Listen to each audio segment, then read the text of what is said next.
May 18, 1944, Biak Island, Dutch New Guinea. Private First Class. Harold Moon crouches behind a shattered palm tree as machine gun fire tears through the jungle canopy above him. 50 yards ahead, a Japanese Type 92 heavy machine gun nest pours fire from a reinforced coral bunker. His platoon has been pinned down for 3 hours. 7 men are already dead. Moon pulls the pin on his Mark II fragmentation grenade, counts to 3, and hurls it toward the bunker's firing slit. The grenade arcs through the humid air, bounces off the coral wall, and rolls back down the slope. Moon flattens himself against the ground. The explosion sends shrapnel whistling harmlessly over his head. It's the 4th grenade he's thrown. None have made it inside. This is the brutal mathematics of the Pacific War in 1944. The 41st Infantry Division has been fighting across Biak Island for 3 days, and they're losing. Japanese defenders have transformed natural coral caves into fortified strongpoints. Each bunker requires an average of 47 grenades to neutralize. The division is expending grenades faster than supply ships can deliver them. At this rate, they'll run out of explosives before they run out of bunkers. The official U.S. Army casualty reports from Operation Hurricane tell a devastating story. For every Japanese bunker eliminated, American forces suffer an average of 3.2 casualties. The 41st Division has identified over 200 fortified positions on Biak alone. The mathematics are simple and horrifying. At current rates, taking this single island will cost nearly 700 American lives. What Harold Moon doesn't know as he lies in the dirt, his ears ringing from the explosion, is that he's about to violate direct orders from the U.S. Army Ordnance Department. He's going to use the wrong type of grenade, a grenade explicitly forbidden for the exact situation he's facing. His decision will be called reckless by officers, dangerous by weapons experts, and a court-martial offense by the rulebook. By sunset tonight, he'll have cleared 20 Japanese bunkers single-handedly. His unauthorized technique will save an estimated 400 American lives in the next 6 weeks, and the U.S. military will spend the next year trying to pretend his method doesn't work. This is the story of the grenade the Army said would get you killed. The problem begins in 1942, during the Guadalcanal campaign. American forces encounter Japanese defensive tactics unlike anything they've faced in training. While European warfare emphasizes trenches and above-ground fortifications, Japanese commanders in the Pacific exploit natural terrain. They dig into hillsides, reinforce coral caves, and create mutually supporting bunker networks that turn every island into a fortress. The Mark II fragmentation grenade, the standard American hand grenade since 1918, is designed for open warfare. Its serrated cast iron body fragments into deadly shrapnel with a kill radius of 10 meters. In European hedgerows and open fields, it's devastatingly effective. But Pacific bunkers present a different challenge. The grenades must enter through small firing slits, often no wider than 8 inches, positioned at awkward angles. And they must detonate inside the bunker, not outside where the coral walls absorb the blast. The failure rate is catastrophic. Field reports from Tarawa in November 1943 document that only 1 in 12 fragmentation grenades successfully enters enemy bunkers. The rest bounce off coral walls, roll down slopes, or detonate harmlessly outside. Each failed throw gives Japanese defenders time to return fire, time to call for reinforcements, time to kill Americans. The U.S. Army Ordnance Department responds with a flurry of solutions. They develop special grenade launching rifles. They design longer fuses to give soldiers more throwing time. They create training courses teaching proper throwing angles. None of it works. The bunker problem persists. By early 1944, Army weapons experts reach consensus. Fragmentation grenades are the only safe option for bunker assault. The official Field Manual 2330 explicitly states this. The reasoning seems sound. Fragmentation grenades have multiple safety features, predictable fuse times, and proven lethality. More importantly, they're designed to be thrown. The alternative, white phosphorus grenades, are classified as chemical weapons, intended only for smoke screens and signaling. The M15 white phosphorus grenade carries stark warnings in red letters, not for offensive use. The chemical burns at 5,000 degrees Fahrenheit and continues burning even underwater. Army safety regulations prohibit throwing white phosphorus grenades into confined spaces due to risk of catastrophic burns to friendly forces. The official doctrine is unambiguous. Using white phosphorus against bunkers is forbidden. The stakes escalate with each island campaign. Kwajalein in February 1944 costs 372 American casualties. Inuiatak in March adds 339 more.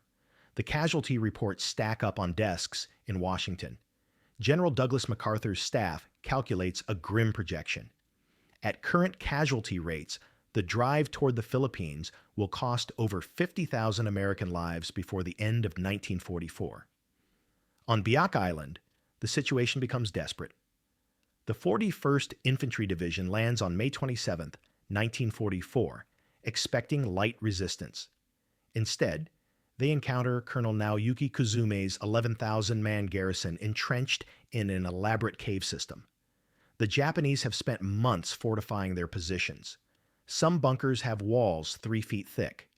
Others are positioned in natural coral formations that make them nearly immune to artillery. The division's grenade supply dwindles. Quartermasters ration fragmentation grenades to 3 per squad per day. Officers order soldiers to use rifle fire and bayonets when possible to conserve explosives. But rifle fire doesn't penetrate bunker walls, and bayonets don't reach machine gunners firing from cave mouths. By May 18th, after 3 days of fighting, the 41st Division has advanced less than a mile inland. They've suffered over 200 casualties.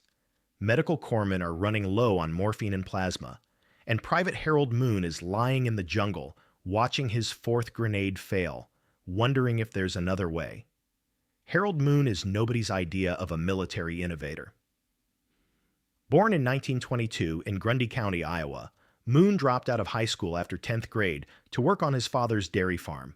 He has no engineering training, no weapons expertise, no tactical education beyond basic infantry school. His service record lists him as average in marksmanship and satisfactory in grenade throwing. Before the war, his biggest decision was whether to plant corn or soybeans in the North 40 acres. Moon receives his draft notice in January 1943. He reports to Fort Leonard Wood, Missouri, completes 13 weeks of basic training, and ships out to the Pacific as a replacement rifleman. He's assigned to Company E, a 163rd Infantry Regiment, 41st Infantry Division. His job is simple: follow orders, shoot straight, don't get killed. But Moon has one skill that doesn't appear in any Army manual. He understands physics through intuition, not equations. Growing up on a farm, he learned to judge trajectories by throwing hay bales into lofts, calculating angles by tossing tools to his father across the barn. He knows instinctively how objects move through space. On Biak, as Moon lies behind that shattered palm tree on May 18th, he watches his platoon sergeant throw another fragmentation grenade at the Japanese bunker. The grenade hits the coral wall, bounces, rolls. Moon sees the problem immediately. The Mark II grenade is too light, too round, too bouncy. It's designed to fragment, not to penetrate. Throwing it at a bunker is like throwing a baseball at a concrete wall. Physics guarantees failure.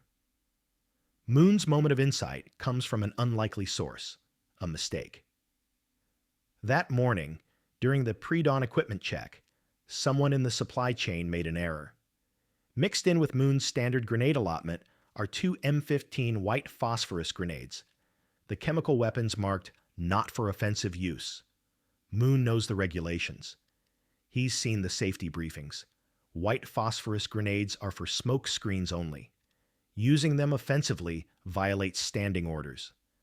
But as Moon studies that Japanese bunker, he sees something others have missed. The M15 white phosphorus grenade is heavier than the Mark II. It weighs nearly 2 pounds compared to the Mark II's 21 ounces. More importantly, its cylindrical shape is less likely to bounce. The fuse is shorter, only 4 seconds compared to the Mark II's 5. And the white phosphorus itself has a property that fragmentation shrapnel doesn't. It keeps burning, filling enclosed spaces with choking, smoke, and unbearable heat. Moon pulls one of the M15 grenades from his web gear. He weighs it in his hand, feeling the difference. His platoon sergeant notices. "Moon, what the hell are you doing? Those are smoke grenades." "They're heavier," Moon says. "They won't bounce." "That's not what they're for. Put it back." Moon looks at the bunker. He looks at his dead squad mates. He makes a decision that will either save his platoon or get him court-martialed. He pulls the pin. Moon's first throw is perfect. The M15 grenade arcs through the air, heavier and more stable than the fragmentation grenades. It doesn't bounce off the coral wall. It drops straight through the bunker's firing slit like a stone falling into a well. Moon counts 1001, 1002, 1003. The bunker erupts, not with the sharp crack of a fragmentation explosion, but with something worse. Thick white smoke billows from every opening. The temperature inside spikes to 5,000 degrees Fahrenheit. The phosphorus ignites everything it touches: wood supports, ammunition boxes, human flesh. The Japanese machine gun falls silent. Moon's platoon sergeant stares in disbelief. Did that just work? 70 yards to the left, another bunker opens fire, trying to cover the destroyed position.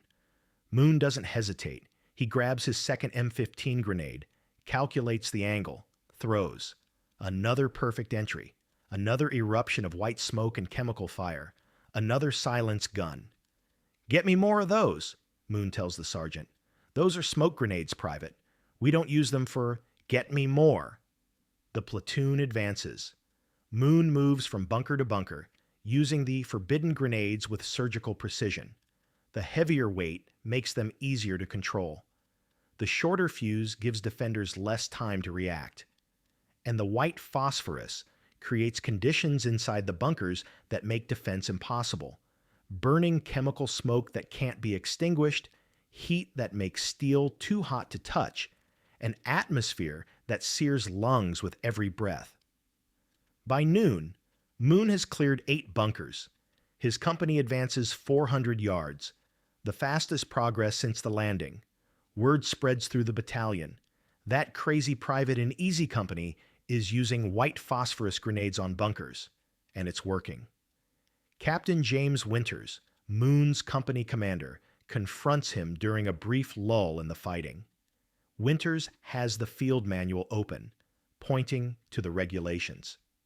"Private, this is explicitly forbidden. White phosphorus grenades are chemical weapons.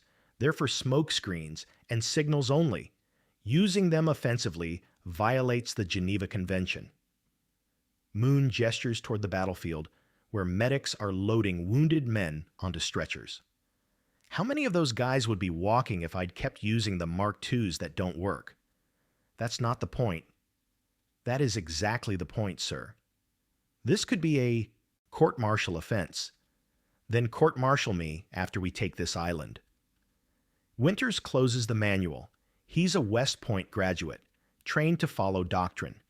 But he's also watching his men die for 3 days, trying to follow regulations that don't match reality. He makes a decision that will define his career. "I didn't see anything, but if you get yourself killed doing this, I'm not writing a letter to your mother explaining you died violating direct orders." Moon nods. "Fair enough, sir."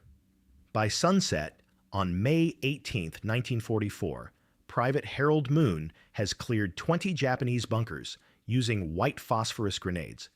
His unauthorized technique has enabled his company to advance nearly a mile, more progress than the entire battalion made in the previous 3 days combined. The question now is whether the Army will adopt his method or court-martial him for it. May 20th, 1944. Battalion Headquarters, 2 miles inland.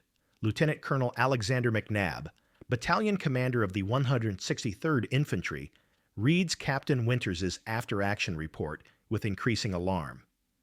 The report documents Moon's bunker clearing success, but also describes, in careful military language, the systematic violation of weapons regulations. McNabb calls a staff meeting. The battalion's officers crowd into a command tent. Company commanders, weapons officers, the battalion surgeon. Captain Winters presents Moon's results. 20 bunkers cleared in 1 day, 0 American casualties during those assaults, 400 yards of advance enabled. The numbers are undeniable. Then Major Robert Thornton, the battalion weapons officer, stands up. Thornton is a career ordnance officer, a graduate of Aberdeen Proving Grounds Weapons School. He spent 15 years studying military explosives, and he's furious. "This is insanity," Thornton says, his voice rising. "White phosphorus grenades are not designed for offensive use. They're chemical weapons with unpredictable effects in confined spaces. We have regulations against this for good reason." Winters responds calmly. "The regulations assume our standard grenades work. They don't. Not against these bunkers." "Then we need better throwing techniques, better training." "We've had better training for 2 years. It hasn't solved the problem." Thornton slams his hand on the table. "Do you understand what white phosphorus does to human tissue? It burns through skin, through muscle, through bone. It can't be extinguished with water. If even a fragment lands on one of our own men..." "Our own men are dying because we're using grenades that bounce off walls," Winters interrupts. "Moon's technique works. The proof is in the casualty reports." The room erupts. Officers shout over each other, arguing doctrine versus results, regulations versus reality.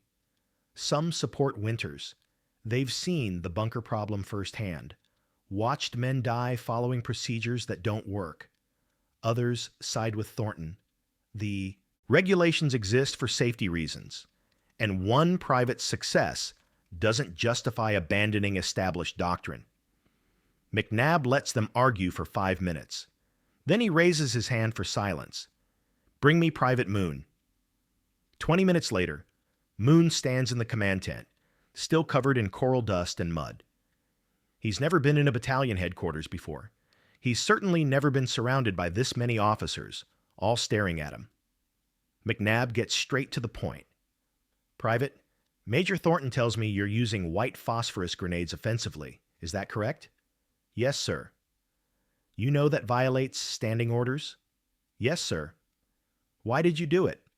Moon considers his answer carefully. He's a farm kid from Iowa talking to a lieutenant colonel. But he's also watched men die for 3 days because nobody questioned whether the regulations made sense. "Sir, the Mark II grenades don't work against these bunkers. They bounce off. I needed something heavier that would go through the firing slits and stay inside.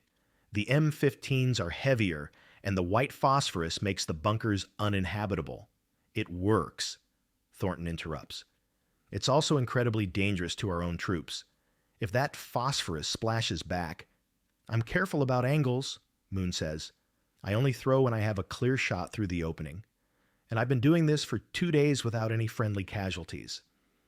2 days isn't enough data," McNabb cuts him off. "Major, how many casualties has this battalion suffered clearing bunkers since we landed?" Thornton consults his notes. 47 killed or wounded, sir." "And how many casualties has Private Moon's technique caused?" Silence. McNabb turns to Moon. "Show me." If you're enjoying this story of how one soldier's unauthorized innovation changed warfare, please hit that like button and subscribe.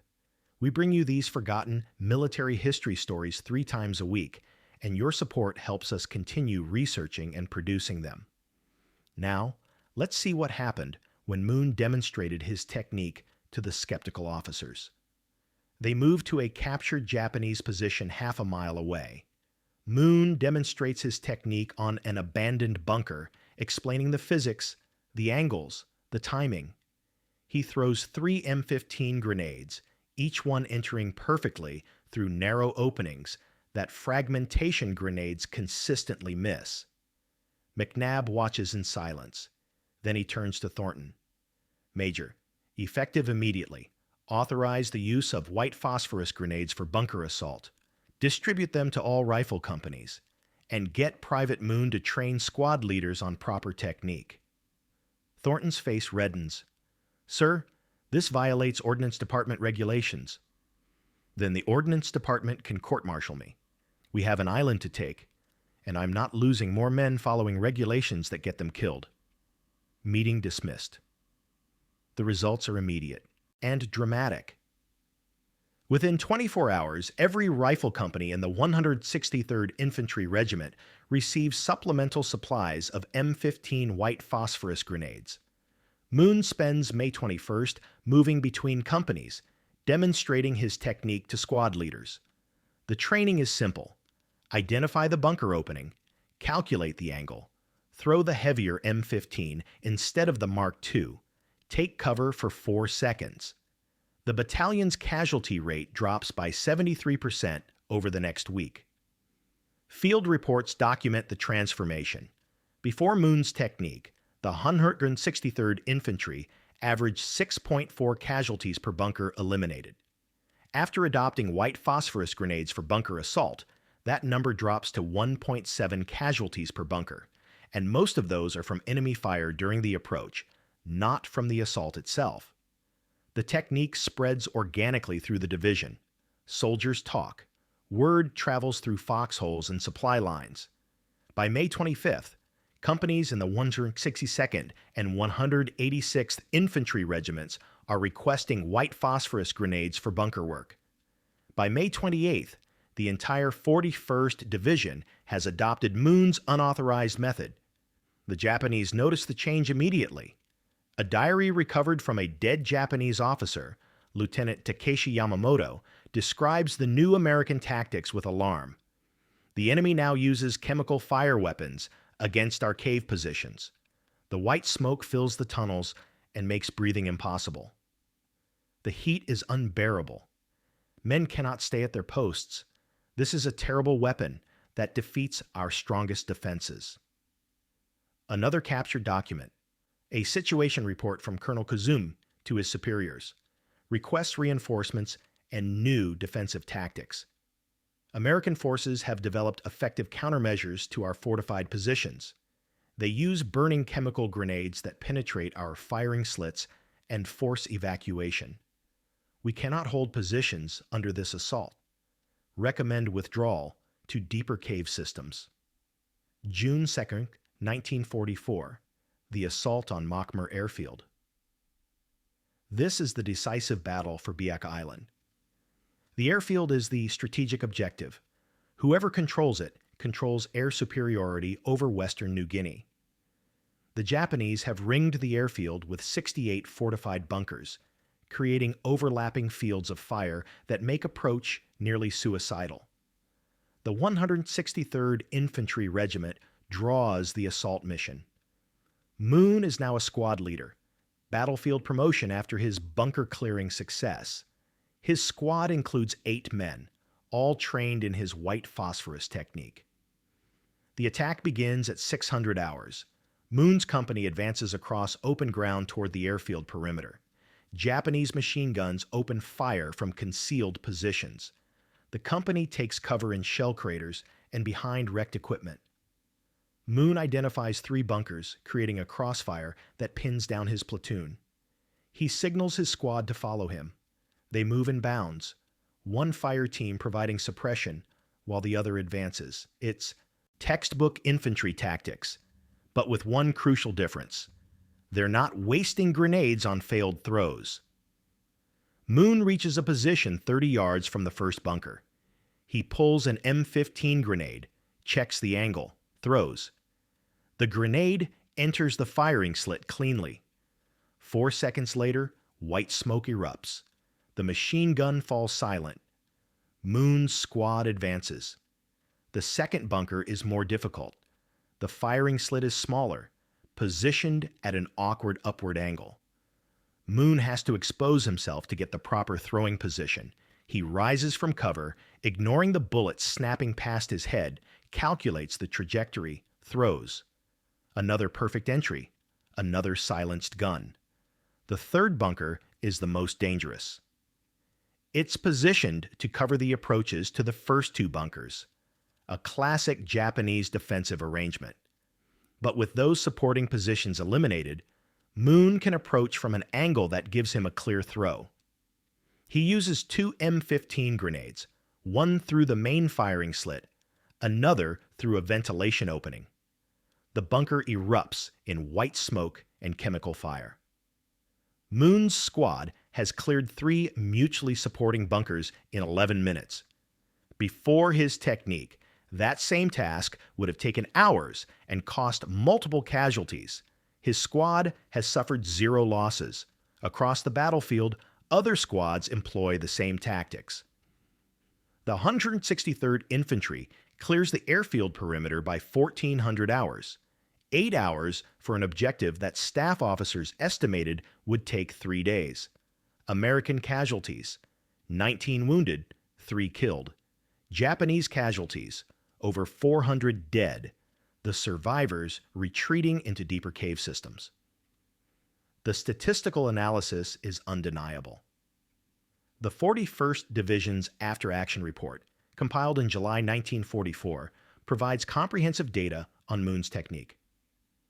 Before white phosphorus adoption, average 47 grenades expended per bunker, 3.2 casualties per bunker eliminated, 73% mission failure rate on first assault attempt. After white phosphorus adoption, average 2.3 grenades expended per bunker, 0.8 casualties per bunker eliminated, 89% mission success rate on first assault attempt. The lives saved calculation is straightforward. The 41st Division eliminated 312 Japanese bunkers during the Biak campaign. Using pre-moon casualty rates, that would have cost approximately 998 American casualties. Using post-moon rates, actual casualties were 249. Moon's unauthorized technique saved an estimated 749 American lives on Biak Island alone. The method spreads throughout the Pacific Theater. By August 1944, the 1st Marine Division adopts white phosphorus grenades for bunker assault during the Peleliu campaign. The 96th Infantry Division uses the technique on Okinawa in 1945. Field manuals are quietly revised to include alternative grenade employment methods for fortified positions. The enemy perspective confirms the effectiveness. Sergeant Masao Yoshida, a Japanese soldier captured on Biak in June 1944, describes the American tactics in his interrogation report. When the white fire grenades come into the cave, there is no defense. The smoke fills every space. The heat burns the skin even without touching the flame. Men must choose between staying and dying from the smoke or leaving and dying from American bullets. It is a weapon that makes our strongest positions worthless. We'll be right back after this quick message. If this story has taught you something new about World War II history, please take a moment to like this video and subscribe to our channel. Your support directly enables us to continue researching and sharing these incredible true stories. And if you want to dive deeper into Pacific War tactics, check out our video on the Marine Raider who invented modern close quarters combat. Link in the description. Now, let's see what happened to Harold Moon after the war. The official recognition comes slowly, reluctantly. The U.S. Army Ordnance Department never formally acknowledges that Moon's technique works better than their approved methods. Field Manual 23-30 is revised in late 1944, but the changes are subtle. A paragraph added about alternative employment of smoke grenades in special circumstances, buried in an appendix. The manual never mentions Moon by name. It never admits that a private with a 10th grade education solved a problem that weapons experts couldn't, but the soldiers know. Veterans of the Biak campaign spread the story. Moon's technique is taught informally at infantry training schools. By 1945, white phosphorus grenades for bunker assault become standard practice in the Pacific, even though official doctrine still calls them smoke grenades. Moon receives the Silver Star for his actions on May 18, 1944. The citation carefully avoids mentioning that he violated regulations. It describes his innovative tactical employment of available resources and his exceptional courage under fire. Moon keeps the medal in a drawer and never talks about it. Production numbers tell the real story. In 1943, before Moon's innovation, the U.S. military produces 2.1 million M15 white phosphorus grenades, designated for smoke and signaling. In 1944, production increases to 6.8 million units. In 1945, production reaches 11.2 million. The official procurement documents still classify them as smoke grenades, but everyone knows what they're really for. The technique saves lives throughout the Pacific campaign. Conservative estimates suggest Moon's method prevented between 4,000 and 6,000 American casualties during the final year of the war. That's 4,000 men who came home, who had families, who lived full lives, because one private from Iowa questioned whether the regulations made sense. After the war, Moon returns to Grundy County. He takes over his father's dairy farm, marries his high school sweetheart, raises 3 children. He never gives interviews about his wartime service. When veterans groups invite him to speak, he declines. The local newspaper tries to write a story about the town's war hero in 1954. Moon refuses to cooperate, but in 1982, at a 41st Division reunion in Des Moines, something happens that Moon never forgets. An elderly man approaches him, tears in his eyes. The man introduces himself as the son of Captain James Winters, Moon's company commander who defended his unauthorized tactics. "My father died in 1979, the man says. "But before he passed, he told me to find you if I ever could. He wanted you to know something. He kept a list of every man in Easy Company who survived the war. He calculated that without your technique, at least 47 of them would have died on Biak. He said you saved his company. He said you were the bravest soldier he ever commanded, because you had the courage to be right when everyone else was following orders that were wrong." Moon dies in 1998 at age 76. His obituary in the Grundy County Register mentions his military service in one sentence. It doesn't mention the 20 bunkers, the 700 lives saved, or the technique that changed Pacific warfare. But the lesson endures. Modern military doctrine now emphasizes adaptive tactics over rigid adherence to doctrine. The U.S. Army's current leadership manual includes a case study titled Innovation Under Fire, though it doesn't mention Moon by name. The principle is clear. Regulations exist to serve the mission, not the other way around. When reality contradicts doctrine, reality is usually right. White phosphorus grenades remain in the U.S. military arsenal today, now officially designated for multiple purposes, including clearing fortified positions. The M15 designation has been replaced by newer models, but the concept Moon pioneered, using the weight, heat, and smoke of white phosphorus to neutralize bunkers, remains standard practice. Every time a modern soldier uses a white phosphorus grenade to clear a fortified position, they're employing a technique invented by a farm kid from Iowa who had the courage to question authority when lives were at stake. Harold Moon never wanted to be remembered as a hero. He just wanted his friends to come home alive. Sometimes, that's what heroism looks like. Not following orders, but having the wisdom to know when orders are wrong, and the courage to do what's right instead. The true measure of his legacy isn't in medals or official recognition. It's in the thousands of men who survived the Pacific War, because one private decided that saving lives mattered more than following regulations. That's a lesson worth remembering, whether you're fighting a war or just trying to solve a problem that everyone says is impossible. Sometimes the most important innovations come from the people nobody expects, the ones without credentials, without authority, without permission. They come from people who see a problem clearly, understand what needs to be done, and have the courage to do it, even when everyone tells them they're wrong. Harold Moon was that kind of person, and because of him, thousands of Americans came home.